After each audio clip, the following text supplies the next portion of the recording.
Guys, hindi lang to basta drama. Ito na ang pinaka-intense na episode ng buhay ni Cassandra. Akala nyo ba tapos ng gulo matapos mabuking ang pagtataksil ni na Michelle at Garrett? Nagkakamali kayo dahil sa isang viral post. Lalong nagliyab ang galit ni Michelle at sa pagkakataong ito, hindi lang salita ang ginamit niya, kundi pananakot. Mula sa mga pagbabanta hanggang sa isang nakakatakot na gabi kung saan kailangan makipagkarera ni Cassandra sa kanyang sariling buhay. Tunay na nararamdaman natin ang takot ng ating bida. Ano ang nangyari sa loob ng penthouse? Sinong may pakana ng pagbasag ng bintana at paghabol kay Cassandra? At sa gitna ng lahat ng ito, narito ang ating knight in shining armor na si Dalton na halos mabaliw sa kaba para sa kanyang minamahal. Ihanda niyo ang inyong mga puso dahil sa episode na to, malalaman natin kung hanggang saan ang kayang gawin ni Cassandra para mabuhay at kung sino talaga ang taong nasa likod ng pananambang na ito. Tara, alamin natin ang katotohanan. Tiningnan kong ginawa kong caption para sirain si Michelle. Sinabi ko doon lahat ng katarantaduhan na ginawa niya mula sa pang-aagaw ng asawa at pagkakaroon ng anak. Hinilot kong sentido ko, kanina ko pa iniisip kung tama bang gagawin ko. Kapag inilabas kong tungkol sa kanila, siguradong magiging magulo rin ang buhay ni Celine.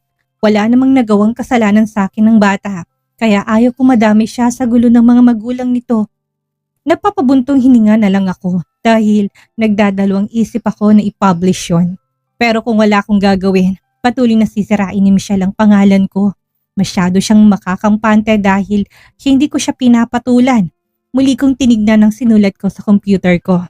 Sa tagal kong nag-iisip na pagdesisyonan kong i-delete na lang yon. Pero oras na may ginawa na naman si Michelle na hindi ko magugustuhan.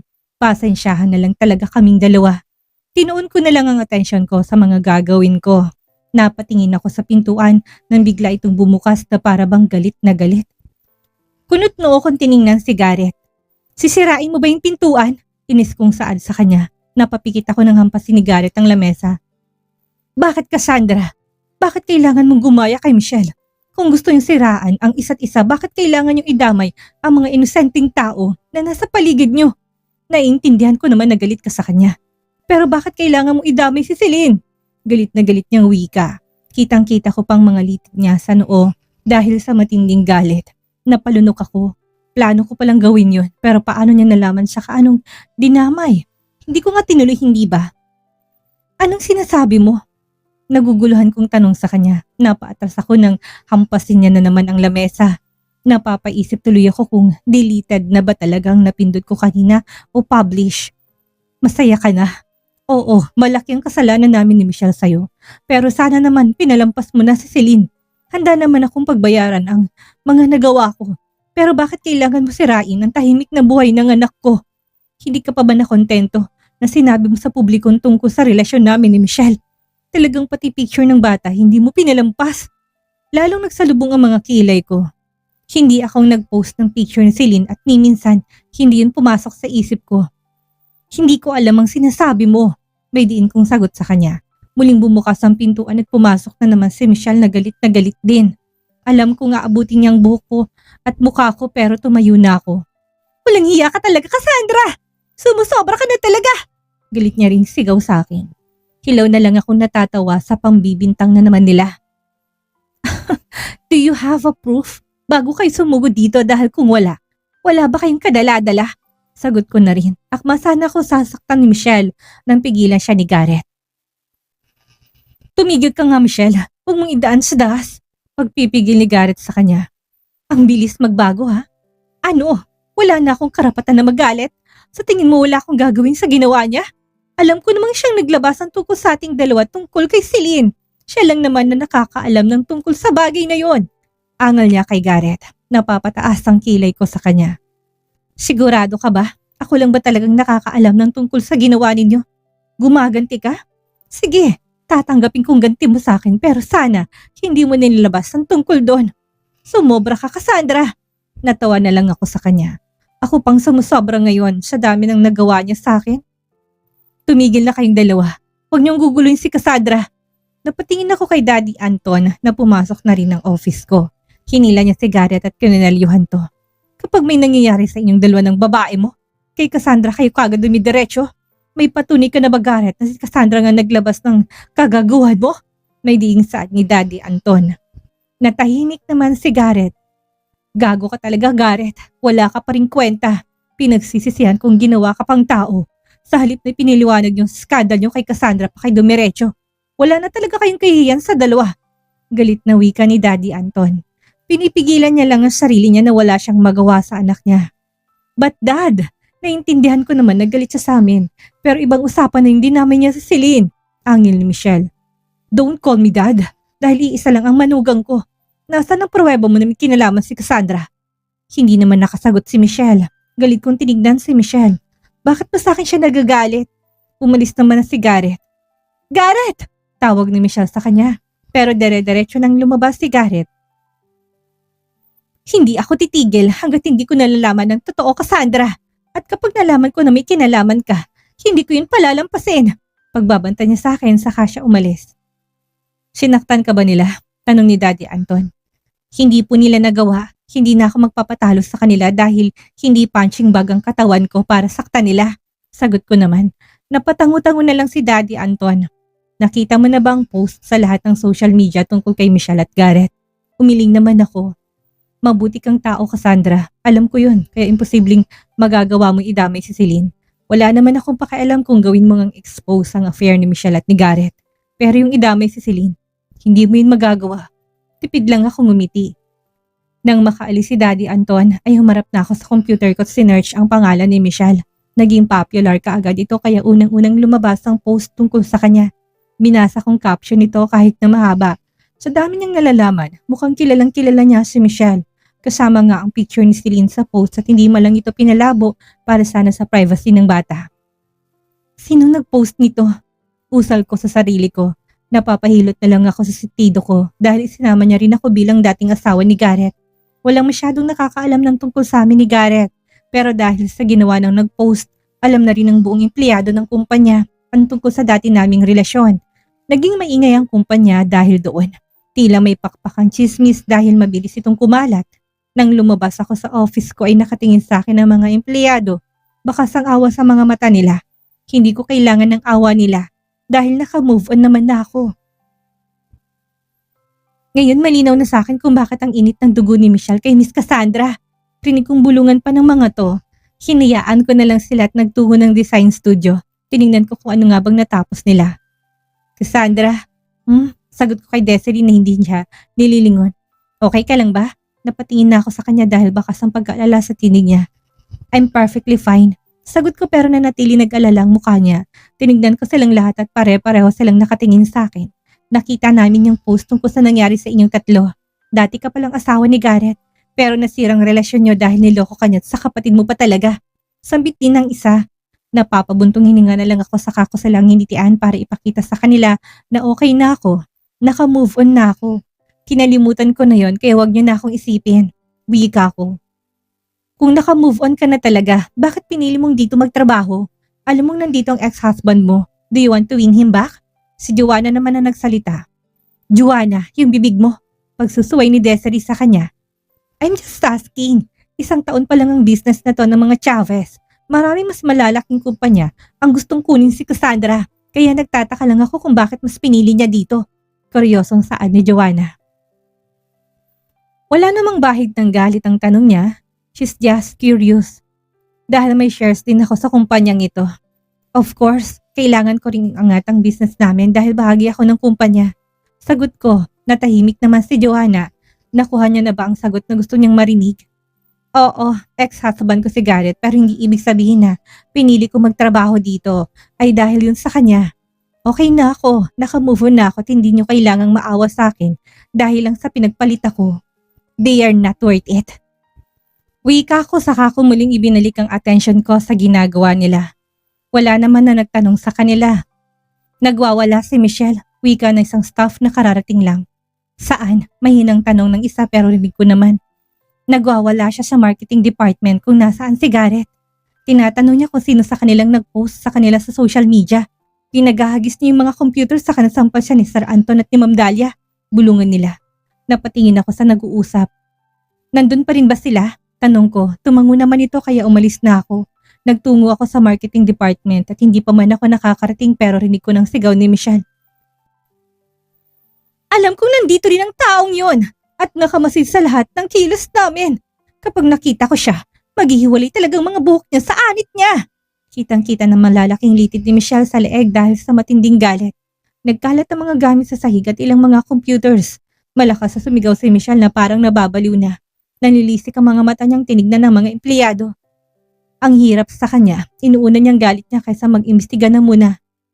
Lahat ng sinira mong gamit ng kumpanya ay babayaran mo, Michelle. Kung hindi mo makukusa, sa sahod mo ibabawas. Saad ni Daddy Anton saka umalis.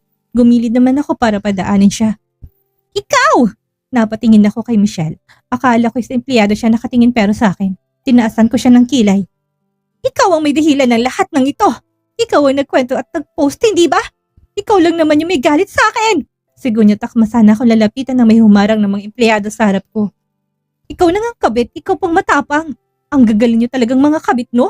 Kayo pang matatapang. Papasok-pasok ka sa ganitong sitwasyon, tapos ikaw pang galit. Sana naisip mo yung mga posibleng mangyari bago ka kumabit sa may asawa na. Galit din saad ng isa. Lalo namang nalisik ang mga mata ni Michelle na para bang papatay ni siya. Huwag kayong mangingialam dito. Umalis kayo sa harapan ko. Sa tingin ninyo, hayaan ka naming saktan si Miss Cassandra? Galit na galit ako sa mga babaeng katulad mo. Ang kakati ninyo, ang mga babaeng katulad mo, para kayong nawawalan ng lalaki sa mundo. Galit na saad pa ng isang babaeng mas matanda sa akin. Para bang may history din ng cheating ang nakarelasyon niya. Tabi, wala kayong mga silbi. Pweh! Si Michelle pa talagang galit.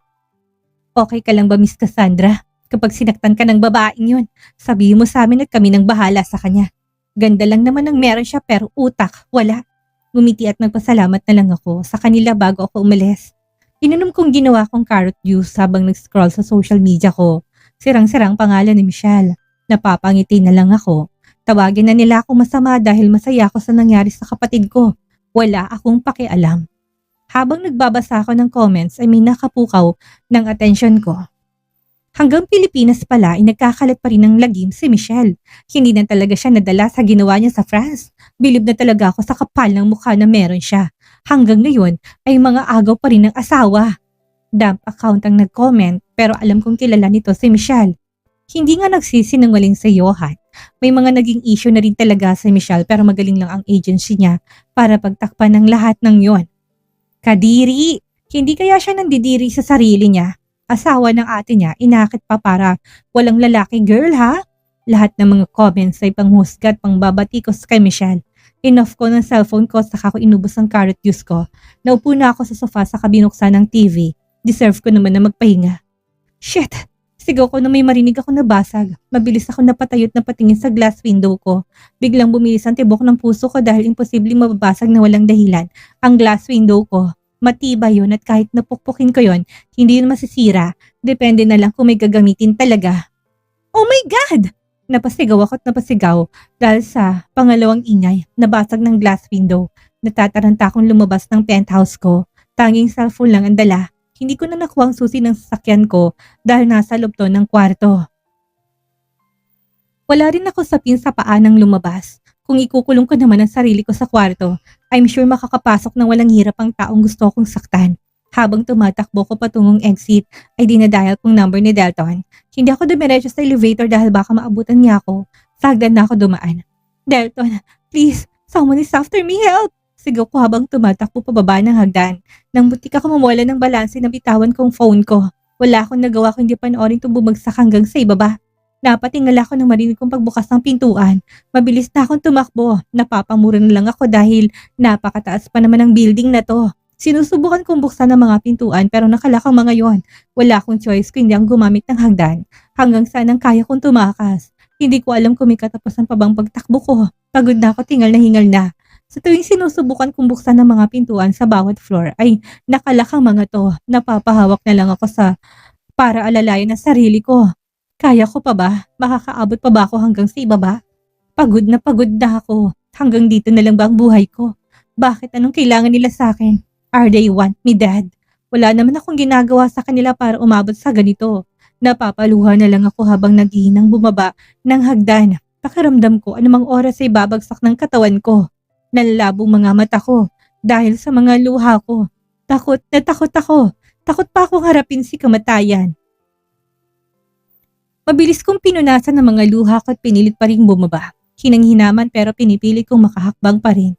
Hindi ko na alam kung nasang floor na ba kami. Sa panlalabon ng mga mata ko'y nalampasan kong isang baitang na hagdan dahilan para gumulong ako pababa. Ramdam ko pagtama ng ulot lumagdag yun sa hilong nararamdaman ko. Pinilit ko pa rin tumayo nang makita kong pintuan. Muli ako nagbabaka sakali na baka bukas ang pintuan sa floor na ito. Pinihit ko yun at dahil sa persa ko sa pagbubukas ay bumagsak ako sa sahig ng bumubukas ito. Gusto kong tumayo. Gusto kong sumigaw para humingi ng saklolo, pero ang mga mata ko'y unti-unting kinakain ng dilim. Ang lakas ko, unti-unting nawawala, hanggang dito na lang ba talaga ang buhay ko? Do I really deserve to die? Hindi ko na alam kung anong sumunod na nangyari ng mandilim ang buong paligid ko. Ang tanging iniisip ko na lang ay si Delton. I'm sorry for leaving you. Dahan-dahan ko minulat ang mga mata ko. Sumilaw sa mga mata ko malaking ilaw sa kisame. Napakunot ako ng noo. Am I alive? Did I make it? Nakatakas ba ako na makarinig ako ng ingay na pabalikwas ako ng bangon? Cassandra, hey! Nag-aalalang wika ni Delton. Na makita ko siya, mabilis ako yumakap sa kanya. Buhay ako. Nagawa ko makatakas. I'm here. Don't be scared. You're safe now. Pang-aalo ni Delton sa akin. Hindi ko naman mapigilang mapahaguluhol para ako nakipaglaro kay kamatayan kanina. Hindi ko alam kung paano ko ba nagawang makatakas. Tinaplos ni Delton ang likod ko habang tahimik akong umiiyak. Nang kumalma na ako, humiwalay na ako sa kanya. Pinunasan niya naman ang mga luha ko. I'm glad you're fine. Thank you, Cassandra. Thank you. Ramdam ko rin ang takot na naramdaman ni Delton. Mabuti na lang at natawagan ko pa siya bago nahulog ang cellphone ko.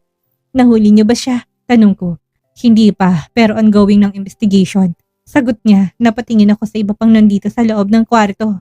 Hindi ko alam na nandito rin palang mga magulang ni Garrett at ang mga magulang ko. Hindi ko sila napansin dahil sinubsob ko kaagad ang mukha ko kay Delton. Kumusta ka na, Iha? May masakit pa ba sa'yo? Nahihilo ka ba?